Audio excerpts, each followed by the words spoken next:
Kapitulli 12. Shpëtimi nëpërmjet Krishtit.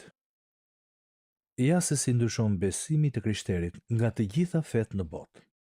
Fetë dhe mësuesit fetar u mësojnë njerëzve parimet që duhet të ndjekin në mënyrë që të jenë të lumtur në këtë botë ose në botën që vjen, dhe ata i nxisin njerëzit që ta disiplinojnë veten për të ndjekur këto mësime.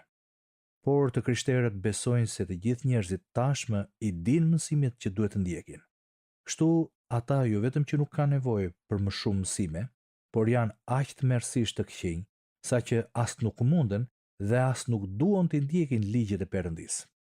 Për shkak të shturjes së plotë dhe gjendjes mëkatare të pashpresë ku ndodhet raca njerëzore, Perëndia e dërgoi Jezusin për të marrë mbi vete mëkatin e njerëzimit dhe po ashtu si përfaqësuesin e njerëzve për të vdekur në vend të tyre.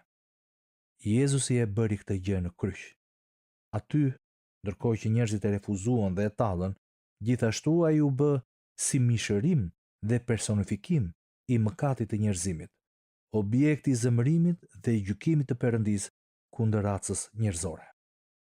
Kështu tani mëkati, i gjithë mëkati i njerëzimit, është paguar prej Jezusit, por çdo person duhet të pranojë gjendjen mëkatare ku ndodhet, pa aftësinë për ta shpëtuar vetveten dhe ta pranojë Jezu Krishtin si shpëtimtarin e tij personal.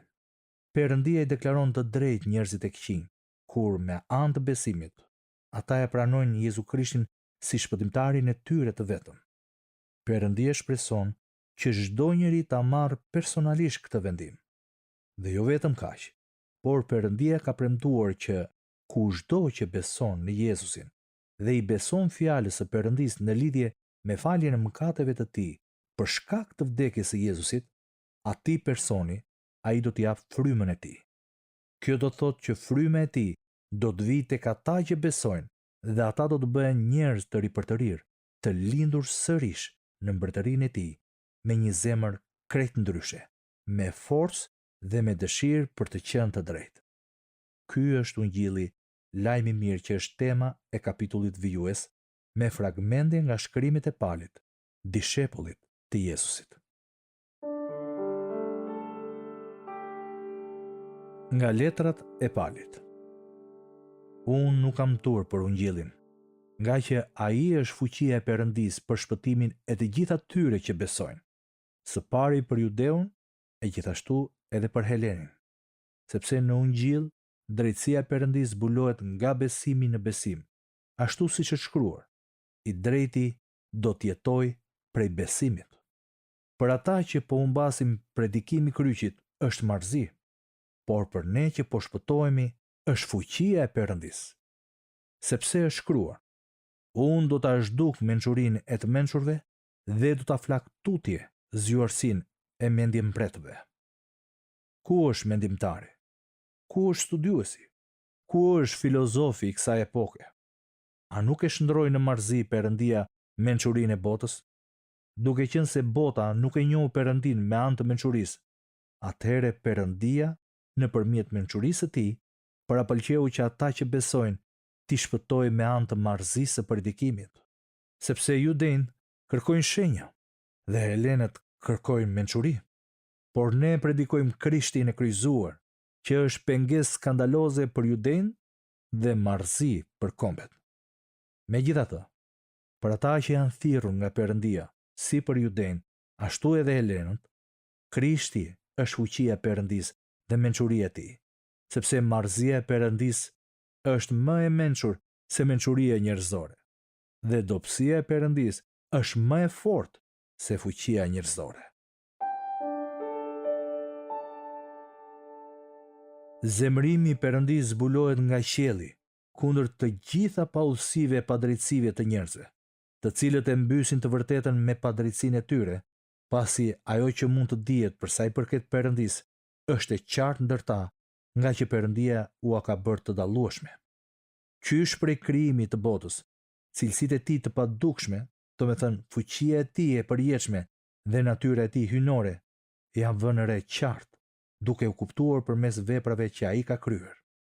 Si rezultat, njerëzit nuk mund të kenë justifikim. Për arsye se ndonse e njohën Perëndin, ata nuk e lavdëruan, e as nuk i shprehen mirënjohje atij, por përkundrazi, u dhan pas arsyetimeve të kota dhe mendja e tyre pa gjykim u errësua.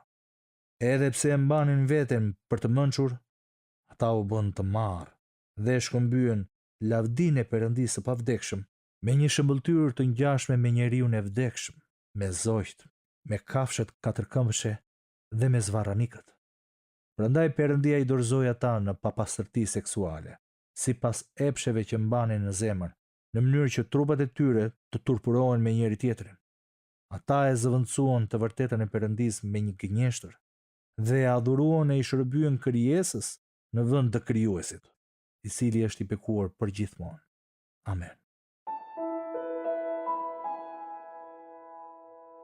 Kjo është arsye pse Perëndia i dorëzoi ata në epshe poshtëruese, nga që edhe femrat e tyre i shkëmbyen marrëdhëniet e natyrshme seksuale në marrëdhënie kundër natyrës.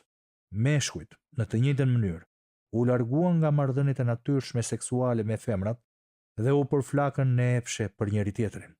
Meshkujt kryen veprime të turpshme me meshkujt dhe morën mbi vete dënimin e merituar për shturjen e tyre. Edhe për shkak se atyre nuk ju duk me vënd që ta njihnin Perëndin, ai i la me një mendje të mbrapsh për të bërë ato që janë moralisht të gabuara. Ata janë plot me çdo lloj padrejtësie, dashakeqësie, lakmie dhe likësie, të mbushur me smir, vrasje, grindje, gënjeshtra dhe poshtërsi. Ata janë përgojues, shpifës, armiq të Perëndisë, arrogant, fodull, burravec, sajues ligësish, të pabindur ndaj prindërve, të pamend, të pabes, të pandijshëm e të pamëshirshëm. Edhe pse e dim fare mirë urdhërimin e drejtë të Perëndisë, i cili thotë se gjithkush që bën gjëra të tilla meriton të vdes, ata jo vetëm që i kryejnë, por madje edhe miratojnë të tjerët që i praktikojnë ato.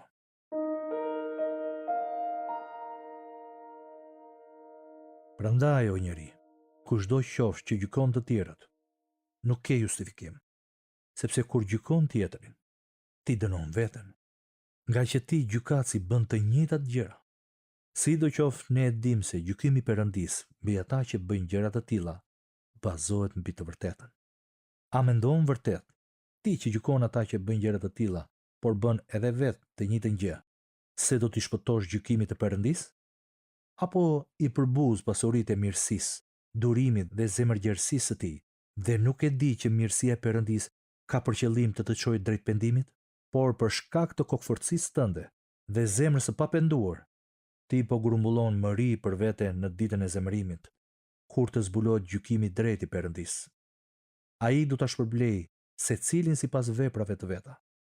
Je të përjetshme atyre që me durim në vepra të mira kërkojnë lavdi, nder dhe pavdekësi, nga ana tjetër, mëri e indinjat njerëzve që kërkojnë interesin e vet dhe nuk i binde së vërtetës, por i nënshtrohen padrejtësisë. Vuajtje dhe ankth për çdo njeri që bën të keqen, së pari për Judeun, e gjithashtu edhe për Helenin. Por lavdi, nder dhe paqe për të gjithë ata që bëjnë të mirën, së pari për Judeun, e gjithashtu edhe për Helenin. Perëndia nuk është i njanshëm.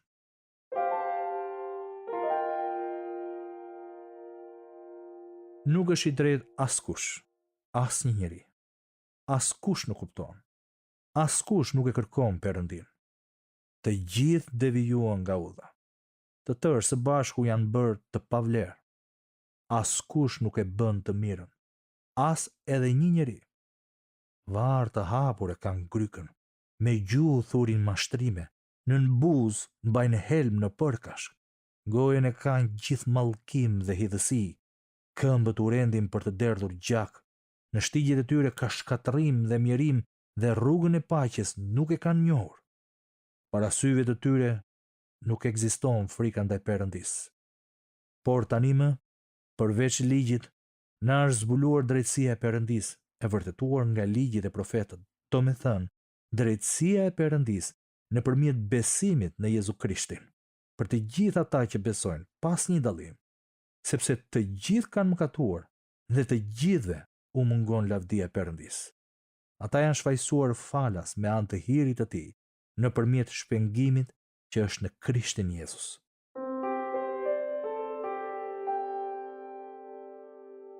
Perëndia e paraqiti Jezusin si një flijim pajtues përmes besimit në gjakun e tij, për të treguar kështu drejtsinë e vet, për faljen e mëkateve që qenë kryer më parë gjatë durimit të Perëndisë. Kjo drejtësi do të na llogaritet neve, që besojmë tek ai që ka ringjallur Jezusin, Zotin ton nga të vdekurit. Ai u flijua për shkak të fajeve tona dhe u ringjall për shfaqësimin ton. Prandaj, meqense jemi shpallur të drejtë prej besimit, ne kemi paqe me Perëndin përmes Zotit ton, Jezu Krishtit. Po ashtu nëpërmjet tij kemi hyrë me anë të besimit në këtë hir, në të cilin qëndrojmë, dhe ne gëzohemi në shpresën e lavdisë së Perëndisë. Sepse ndërkohë që ishim ende të pafuqishëm në momentin e caktuar, Krishti vdiq për të pabesët. Nga që vështirë se ndokush do të vdiste për një njeri të drejtë, megjithse për një njeri të mirë ndoshta dikush do të mund të guxonte të vdiste. Por Perëndia e dëshmon dashurinë e tij ndaj nesh, në faktin që ndërsa ishim ende mëkatar, Krishti vdiq për ne. Aq më tepër tani, me që jemi shpallur të drejtë me anë të gjakut të tij, ne do të shpëtojmë nga zemërimi nëpërmjet tij. Sepse nëse u pajtuam me Perëndin me anë të vdekjes së birit të tij, kur ishim ende armiq me të, sa më tepër do shpëtohemi nëpërmjet jetës së tij tani, pasi jemi pajtuar. Jo vetëm kaq, por ne edhe gëzohemi në Perëndin përmes Zotit tonë Jezu Krisht, me anë të cilit tashmë kemi marrë pajtimin. Sepse paga e mëkatit është vdekja, por dhurata e Perëndisë është jeta e përjetshme në Krishtin Jezus, Zotin ton. Tashmë pra, nuk ekziston kurfar dënimi për ata që janë në Krishtin Jezus, sepse ligji i frymës së jetës në Krishtin Jezus të ka çliruar nga ligji i mëkatit e i vdekjes. Atë që nuk mund ta bënte dot ligji, pasi ishte i kufizuar nga mishi, e realizoi Perëndia. Ai e dënoi mëkatin në mish, duke dërguar birin e tij në shembëllim mishi mëkatar dhe si një flijim për mëkatin, në mënyrë që drejtësia e ligjit të përmbushej brenda nesh, që nuk ecim sipas mishit, por sipas frymës. Nga që kush jeton sipas mishit, e shpije mendjen tek ato çka janë të mishit, por kush jeton sipas frymës, te gjërat e frymës. Sepse mendësia e mishit të çon në vdekje, por mendësia e frymës është jetë dhe paqe. Mendësia e mishit është armiqësi kundrejt Perëndisë, nga që nuk i nënshtrohet ligjit Perëndisë dhe as nuk është në gjendje ta bëjë këtë. Ata që zotërohen nga mishi nuk mund t'i pëlqejnë Perëndisë.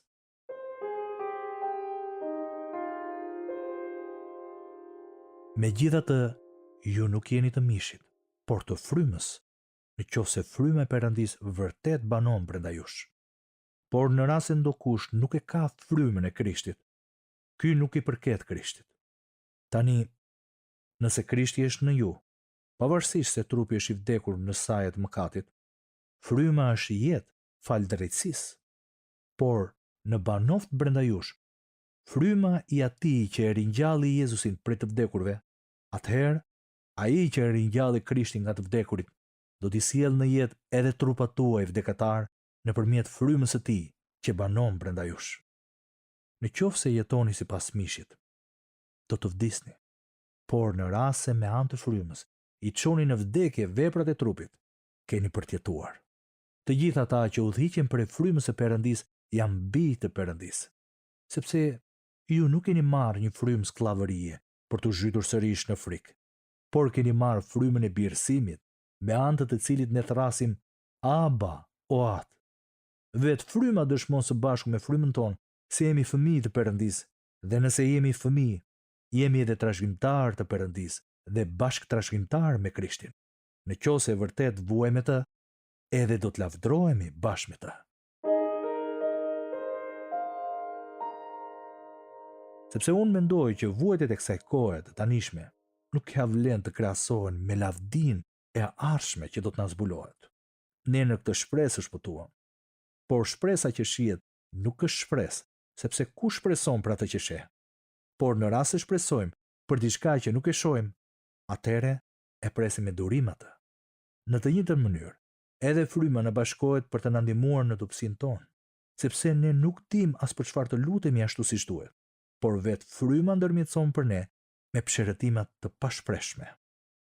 Dhe ai që i shurton zemrat e njeh mendësinë e frymës, sepse ai ndërmjetëson për shenjtorët sipas vullnetit të Perëndisë.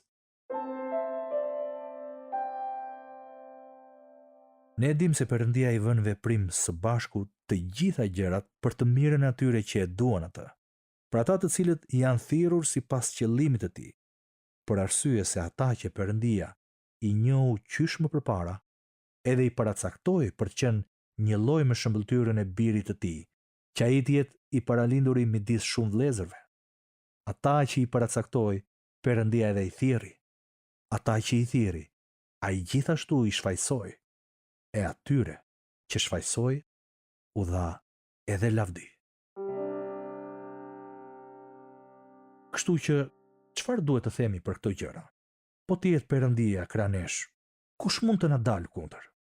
Ai që nuk kurseu as birin e tij, por e ofroi si flijim për të gjithë ne, sidomos na e dhuroi çdo gjë bashkë me të?